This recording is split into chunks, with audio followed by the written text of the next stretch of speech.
Olá, amigo da Novo Tempo, está no ar mais uma vez o programa Lições da Bíblia. É sempre uma honra receber a sua audiência aqui no programa para juntos podermos estudar a Palavra de Deus e crescermos no plano e conhecimento da Palavra, daquilo que Deus deseja para você e para mim, para que a nossa vida seja uma vida abençoada, próspera, uma vida que dignifique realmente o nome do Senhor. Eu tenho aqui em minhas mãos o nosso novo manual. Esta é a segunda semana desta nova temporada que estamos falando sobre unidade em Cristo, um tema bastante importante que faz a gente refletir sobre aquilo que Jesus quer da gente, aquilo que Deus quer da nossa vida como cristãos e especialmente compreendendo o plano de Deus. Na semana passada, nós conversamos sobre criação e queda do homem, que foi grande causa da desunião, da desarmonia, do desamor. E nesta semana, o tema vai ser causas da desunião. Quais são as principais causas que promovem a desunião entre o homem e Deus, entre o ser humano e a vontade de Deus para todos nós? Dois amigos que estiveram na semana passada retornam ao programa, pastores Rubens Mandelli. Obrigado pela participação de novo, pastor, com a gente. Uma alegria, pastor Lanz, estar aqui novamente, né? Na semana passada tivemos o privilégio de compartilharmos junto aí as ideias, as inspirações aí com respeito ao estudo. E é muito bom voltar, né? Poder falar aqui com o senhor, com o pastor Edmilson, com os nossos amigos que nos assistem pela Novo Tempo. Posso mandar um abraço, pastor? Claro, aproveite. Preciso mandar um abraço para minha linda e querida esposa, Regina. Eu já imaginava, pastor. Não apanha em casa, né? Senão vai dar problema depois, né? Mas ela é uma telespectadora assídua do Lições da Bíblia. Que bom. Sempre está assistindo. E qual o nome dela? Alô, é Regina. Regina, um abraço, Regina. E um alô especial... É, pastor? Psicóloga é importante, né? Isso é muito importante. E um alô especial para o pessoal de Conchal. Eu sou conchalense, nascido ali. Um abraço para os meus Interior pais. de São Paulo, né? Interior de São Paulo, próximo do NASP, ali, Engenheiro Coelho. A igreja de Conchal, os nossos irmãos lá de Conchal. É um povo muito bom. Ao seu pai, Nelson Mandelli. Nelson Mandelli. Não é Mandela. É Mandela. Mandelli, exatamente. Decorei o nome. Tá vendo? Fácil, né? Ficou fácil, né, pastor? Pois é. Pastor Edmilson, bem-vindo mais uma vez, um prazer recebê-lo, tá? Bênção de Deus estar aqui de novo, pastor. Nós temos realmente assim apreciado cada vez mais estudar o nosso guia de estudos. Pastor, nós temos hoje cerca de 1 milhão de pessoas na América do Sul. O nosso líder que coordena os estudos desse guia de estudos, que é a nossa lição da Escola Sabatina, o pastor Edson Schock. Nós temos cerca de 1 milhão de pessoas estudando a cada semana em toda a América do Sul. E eu mando aqui, inclusive, um abraço ao pastor Edson Schock, que tem feito isso de maneira muito inteligente, com muita motivação. Pastor, eu digo sempre o seguinte... 1 milhão sem contar os telespectadores da Novo Tempo. Sem contar telespectadores. Só que tem esse guia de estudos em mãos, que a gente percebe, né? Pela CPB, os cômputos assim, enfim. Pastor, eu digo sempre assim, eu sou filho... da lição da Escola Sabatina. Na década de 70, uma família evangelizou a minha família, que somos hoje mais de 70 adventistas espalhados pelo mundo afora, com um guia de estudos, pastor. Inclusive, eu queria mandar um abraço aqui muito especial, pastor. Sabe para quem? Para minha mãe, irmã Rita Alves da Silva, lá em Gurupi, Tocantins. Minha mãe completa agora, pastor, nesse trimestre que estamos com essa lição, minha mãe completa 80 anos. Meu beijo, meu abraço, minha gratidão à minha mãe querida, uma jovem ainda, hein? Como ela chama? Rita Alves da Silva. Irmã Rita, que Deus abençoe, viu? A senhora como uma telespectadora, acompanhando aqui sempre a Novo Tempo e o filhão aqui mandando um beijo, né? Aguenta a emoção aí. Que Deus abençoe a todos os amigos telespectadores de todo o Brasil que estão sempre acompanhando. Esses dois colegas pastores são pastores aqui no estado de São Paulo. Pastor Edmilson, como líder desse estudo da lição que ele promove em todo o estado de São Paulo, além das ações missionárias feitas pela Igreja Adventista, pelo escritório central da Igreja Adventista aqui no estado de São Paulo. E o pastor Rubens Mandelli, ele cuida de várias comunidades adventistas na cidade de Hortolândia, próximo a Campinas, faz parte daquela grande Campinas, uma linda região. Um abraço a todos os amigos aí. Amigos, dados os abraços, vamos começar o programa? Vamos lá, pastor. Eu quero que você que está em casa, onde quer que você esteja, ore com a gente agora. Pastor Rubens, por favor, faça uma oração. Vamos orar. A nossa gratidão, Senhor, porque nos dá a oportunidade de mais uma vez nos reunirmos, ao abrirmos a Tua Palavra, que o Senhor nos ajude a compreendê-la, bem como os nossos amigos que estão nos assistindo neste momento, que o Senhor fale ao coração de cada um de nós, em nome de Jesus. Amém. Amém. Amém. Vamos ouvir agora a palavra do autor com o pastor Dennis Fortin, que é um teólogo, professor da Universidade Andrews, nos Estados Unidos. É verdade, hoje, que o pós-modernismo pode certamente ser um desafio para cristãos e para a igreja, qualquer igreja, não apenas a Igreja Adventista do Sétimo Dia, mas para o cristianismo como um todo. Mesmo assim, pós-modernismo não é nada novo. Toda geração, por muitas gerações, teve um tipo de entendimento relativista, às vezes de moralidade, de princípios que vêm das Escrituras, e muitas vezes essas pessoas tentam colocar de lado esses padrões morais. Sempre houve, em geração após geração, às vezes um impulso para o relativismo de algum tipo. Logo, pós-modernismo não é nada novo quando se fala desse assunto. E ao relacionar os padrões de Deus, que Deus nos deu através da Escritura, então, como lutamos com isso? Pessoalmente, acredito que a melhor forma de enfrentar o relativismo, incluindo o pós-modernismo, é viver a vida cristã. Quando pessoas ao redor que talvez têm uma tendência ao relativismo ou não aceitam os padrões bíblicos, verem cristãos realmente praticando o que pregam, de fato, vivendo suas vidas como cristãos, sendo testemunhas, boas testemunhas, isso sozinho falará muito bem sobre os padrões morais que encontramos nas Escrituras. Sim, poderíamos gastar mais tempo, talvez, ensinando os padrões morais, explicando eles às pessoas. Podemos fazer um ótimo estudo bíblico sobre o comportamento ético, podíamos fazer tudo isso, seria bem prático, porém, há algo melhor. E o melhor é viver na nossa própria vida essas questões morais. E também para a igreja, como um todo, abraçar esses padrões. Como igreja, num todo, falar contra o mal, contra a injustiça social, contra coisas que são moralmente erradas na sociedade. Quando a igreja se une para falar de algo, o mundo escuta. Talvez o mundo virá a compreender que esse grupo de pessoas realmente acredita na integridade moral da Bíblia. Talvez essa seja a solução para o pós-modernismo, que é viver de fato o cristianismo e ser honesto sobre isso. Ser honesto quando erramos e amamos fazer o que Deus nos pede. Não ser severo com os outros, não julgar ou condenar os outros, mas por nossa própria integridade, viver o que Jesus pede de nós. Se fizermos isso, acredito que será o primeiro passo para desfazermos alguns ideais do relativismo e pós-modernismo. Já temos aí a visão geral dada pelo autor, pastor Dennis Fortin. Que bom a gente poder começar já com essa visão geral. E nesse tema, amigos, que nós estamos estudando nessa nova temporada, Unidade em Cristo, o tema dessa semana, causas da desunião. É bastante importante a gente ter isso diante de nós, e eu gostei muito do verso principal. Eu queria que vocês tecessem aqui alguns comentários sobre ele, para a gente introduzir aqui o nosso estudo de hoje. Se você tem esse manual em suas mãos, você pode acompanhar então todo o estudo de hoje. Se você não tem, através do site cpb.com.br, você pode ter acesso a esse conteúdo, tá bom? Bom, o tema aqui, o verso diz, está lá em Provérbios 9:10. O temor do Senhor é o princípio da sabedoria e o conhecimento do santo é prudência. Como é que a gente pode entender isso? A sua visão sobre esse verso, pastor. Pastor, ligando aqui o tema principal da lição, causas da desunião, com o verso, o temor do Senhor, a gente entende que em Abraão, esse verso, ele era latente.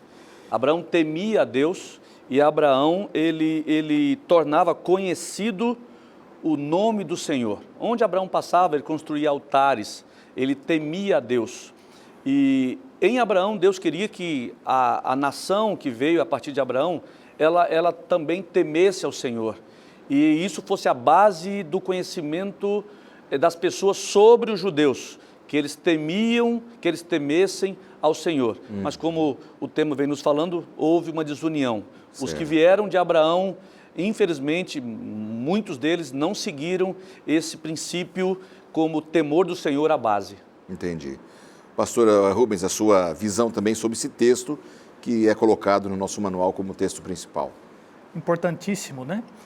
Na semana passada comentávamos aqui sobre a primeira lição, né, dessa nova temporada, e o pastor Edmilson, eu lembro que mencionou alguma coisa relacionada à humildade. Sim. Né? Temor do Senhor indica que nós devemos estar submissos a Ele, a um fator unificador.